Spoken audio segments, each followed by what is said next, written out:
If you don't like drama, you're not going to like this video. Yesterday, I quit my job. This video is to serve as a little bit of me putting closure in between myself and it, but it is also maybe a little bit of empowerment to those around me to let you know that no one is better than you. No hierarchy is worth you taking all of their crap. And no matter what, you're always in the driver's seat in your own life. I hope you all enjoy.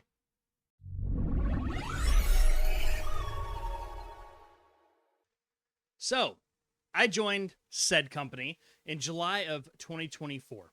It was on the heels of me finishing with State Farm, who I had just been with for about 5 years, and I was doing great. I had done absolutely amazing with State Farm. I was one of the top sales reps for both of the offices that I worked for, both in Georgia and here in Texas.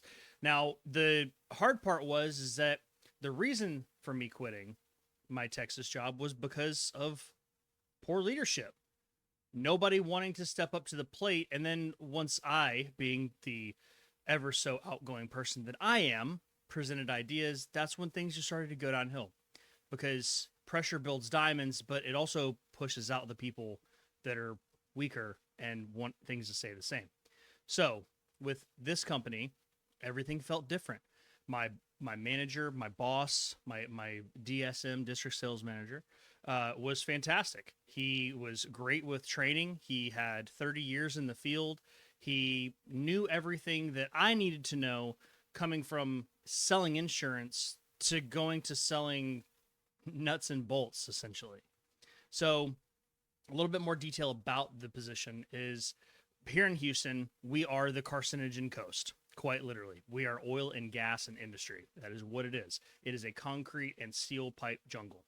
Now, what is beneficial when you work for a company like the one I did is everybody's a client. You go around and you're looking at everything with brand new eyes. You see those smokestacks, those are going down to the place where they have a maintenance shop where they're going to need it, or a United Rentals or a Sunbelt where the people go for the turnarounds to where they can actually go get their equipment, rent it, bring it back, and if it's damaged or broken or whatever, it's not the oil and gas company's problem. It would be my client. So one of the things that I prided myself on is that I wasn't just a nut and bolt salesman. My job was to make sure that the people that were my clients had everything that they need to do their job so they could go home and feed their families because their job wasn't going to be a problem. They were going to be able to do their job. They were going to have everything that they needed. So 2025, best year I've ever had in sales. I sold 165% to my quota. I was bringing on clients left and right. My quota was 213,000 and I sold $365,000. Now, anybody that is in sales, you're probably turning your nose up and going, "Oh, this young buck is such an idiot." Well, you're right. And I even fell for the don't worry. In January, we're going to have a conversation and we're not going to overstep the bounds of what your quota should be. And that led to, well, that led to where we are today. In about October, November of last year, I sat down with my boss. He wanted to have a one-on-one face-to-face meeting with me to go over everything that would be coming up for the 2026 season. Now, when the quotas were presented, they raised it to $625,000. Yes, that's a 3 times multiplier. Even though I had only sold $360,000 worth of material over the full year, they wanted to raise it a full 50%.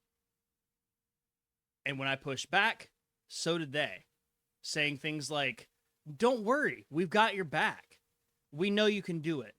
What, do you think you can't do it?" And me, being the prideful person that I am and being fairly certain that I can reach anything that I put my mind to, I started putting my nose to the grindstone. January, February, and March, I was already 30% over what I had sold in 2025. And so I knew that there was a chance as long as everything went smoothly.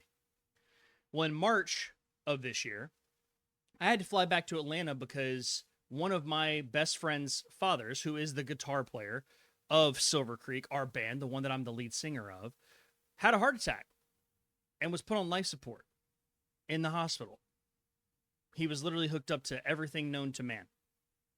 And it was a very, very trying time. It was the most difficult hospital visit I had ever had. I stayed there for a week with the entire family, just making sure that everything's fine. And when I left on that Thursday, I was pretty sure that he wasn't going to make it. Well, when I landed back here in Houston on Friday morning, I got a call and he had pulled through. I don't know. Nobody knows. They're going to be doing studies about him. But when I was in Atlanta, I placed an order for one of my clients. Well, when I got back, the order still hadn't delivered. Well, what was strange is that it was less than 30 minutes away from client. So literally about 15 miles away from vendor to client. 15 miles. So I got back and started saying, what gives? Why are we in this position? And I didn't get any answers. My district sales manager never messaged me back. The buyer never messaged me back. Nobody was communicating. And it absolutely blew my mind. Because the buyer should care. It's their commission. My district sales manager should care because it's their problem. It's part of their quota. And this account represented about $400,000 to $500,000 worth of revenue per year. So as I started going through customer service and the proper channels to try to find out exactly what was going on with my order, the only other thing that was going on in the background was, why can't I get in touch with my managers? Why are they not communicating? Am I excommunicated? Am I... What's going on? What did I do? And then my mind starts racing in the background of, what did I do wrong? So after about 5 weeks of no communication from anyone in my leadership, I get an email from my district sales manager. And he says, hey, give me a call.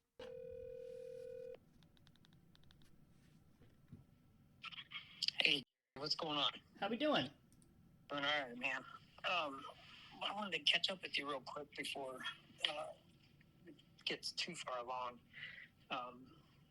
Give me just a second here. I gotta grab something. I'll be right back. Bear with me. All right, sorry about that. No worries. So what you been up to? Just gearing up for going to Michigan this weekend for his dad's celebration of life. And then last weekend I was actually in Michigan doing the Gamers for Giving charity drive with Gamers Outreach. Right on. Yeah. Okay. But, I mean, a lot of the lack of performance is starting to kind of come through, man. So things came from above me to me to talk with you about. And we're going to be sending you today, it's a letter of expectations, basically how things are going and where they need to be. So I want to give you a heads up before I sent that over to you, because I don't want to blindside you with it, but just to give you an idea of... So what is the letter of expectation entail? You're going to get a copy of it. You can take a look at it when I send it to you. And if there's any questions, you could reach out to me or Jennifer in HR, or Rich, even if you want to. Okay.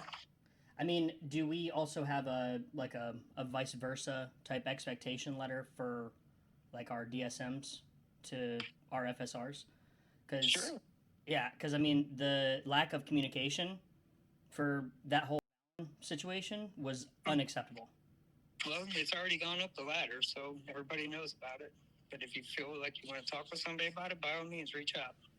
I mean, I'm going to, but it just it didn't seem that it was handled anywhere close to adequately, in the fact that that order was placed on March 9th while I was in Atlanta while my dad was in the hospital, and I never got anything from you, from Rick, from customer service, from Chris, nobody.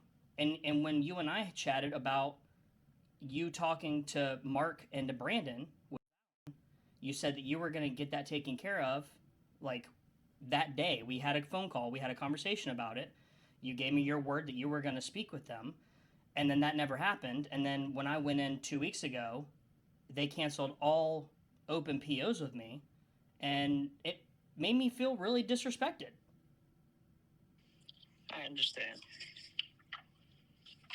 But there is only so much I can do with specials to make them change what they're doing. So I'm not Yeah, sure. but there wasn't anything that should have been different. This was coming from a Houston property. It's 30 minutes away. Okay. That. But that's neither here nor there. But my issue still, Brandon, is the communication. Where was that? Well, look, I appreciate your concern about catching, but really we need to focus on the other 95% of your accounts that are systematically being neglected. Brandon, I'm going to be honest with you. You've had 4 orders. If I don't have the support, I'm sorry, I have the floor right now. You're going to listen. Absolutely, okay. Sir. So, I mean, when you're trailing under 70%, you got 4 orders for the whole month. You have 0 CRM activity that's worth crap. That's what's bringing to the surface. Yeah. Communication factors, no problem. You know, if you feel like you want to raise it up the flagpole, by all means. I'm glad that not putting in meetings actually got your attention, because then it actually escalated you to wanting to have a phone call with me. Well, the funny thing is it went above me and filtered back down. I was trying to protect you for a while, but it's gotten out of my hands. So now it's up to HR. So again, this letter of expectation, it clearly defines what's expected of you on a Monday through Friday basis for your salary that we pay you for. And if it deviates from that, then you're going to probably deal with it as it comes. So I guess my question is, you know, there wouldn't be such a deviation in my performance or my quota if we would have talked with the second largest account in Houston and we were still servicing them. So you're pouting, is what you're telling me. Pouting? Excuse me? Brandon, that's very childish. That is a $500,000 account. You've shut down your whole territory because one account isn't working the way you expect it to. That's pouting. No. I think that just because I'm not putting in meetings doesn't mean, it just means that you're not in the know with everything that's going on. Okay, but your expectations are to use the CRM, and you're not. 100%, and I totally get that. But I also have expectations that should also be met for my manager and my leadership to speak with me, and not after 6 emails say it's being handled. That's inappropriate. I'm doing everything that I'm supposed to do. I have nothing to hide. Raise it up the flagpole. Go above my head. I encourage you to, because believe me, dude. The defense mechanism that you're throwing up right now it's very showing as to your lack of participation and leadership in this situation, Brandon. And you're talking over each other like a bunch of idiots. Well, because Brandon, you want to talking over me. Look, Brandon, because anytime letter, you sign it and send it back. If you don't want to sign it, let us know when you're resigning. Brandon. Okay? Brandon. I'm done with the call. I wouldn't hang up, dude. Good day. I wouldn't hang up, Brandon.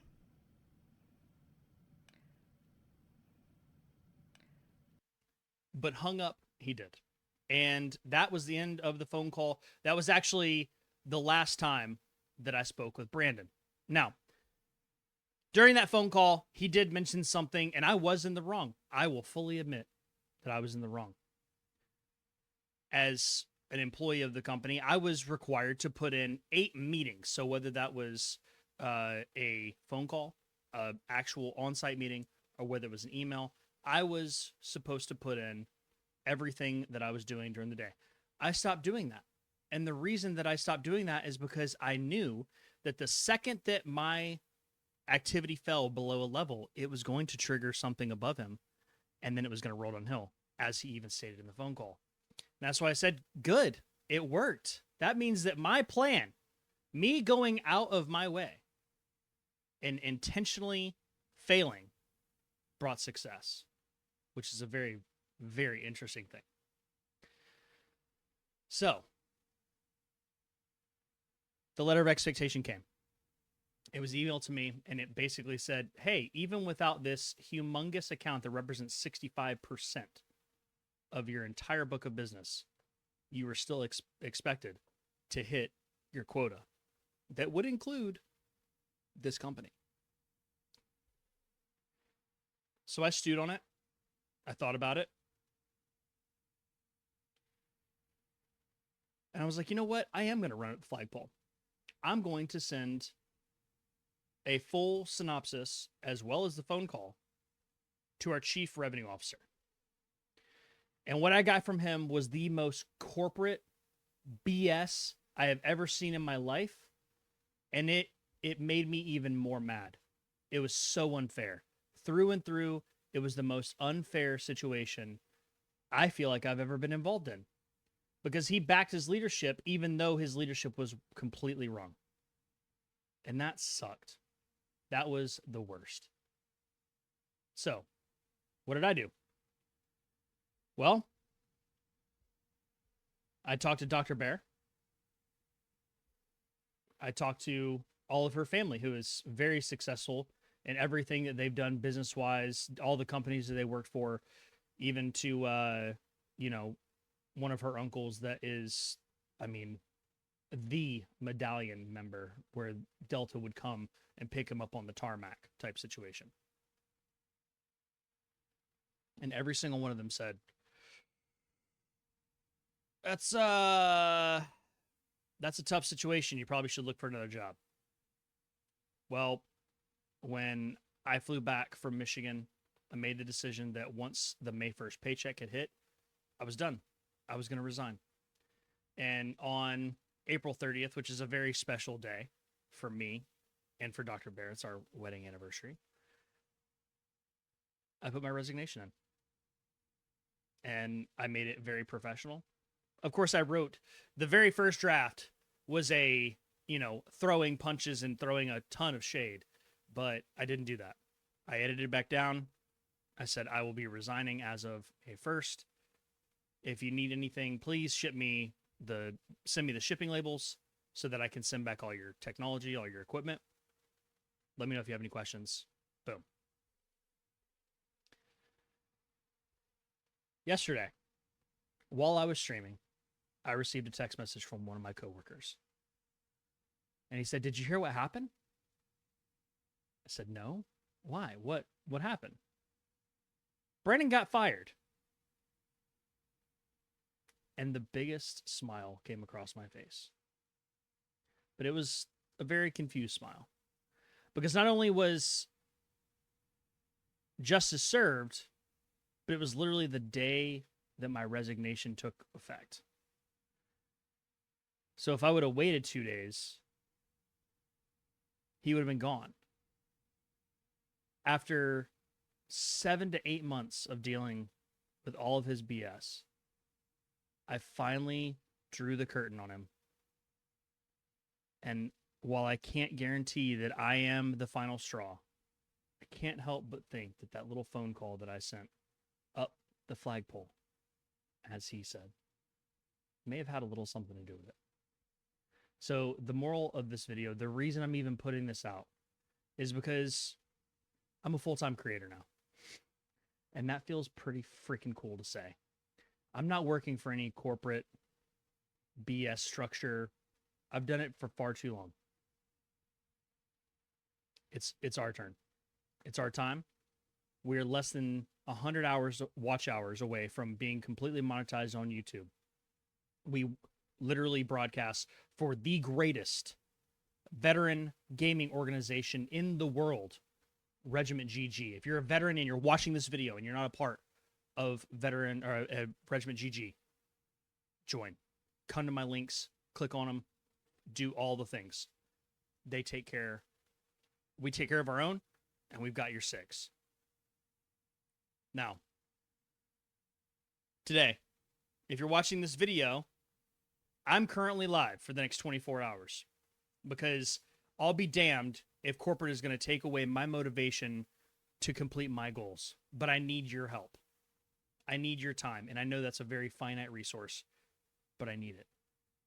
Come by, stop by the stream, say that you came from the video, and I'll tell you what, if you made it to the end, if you made it this far into the video,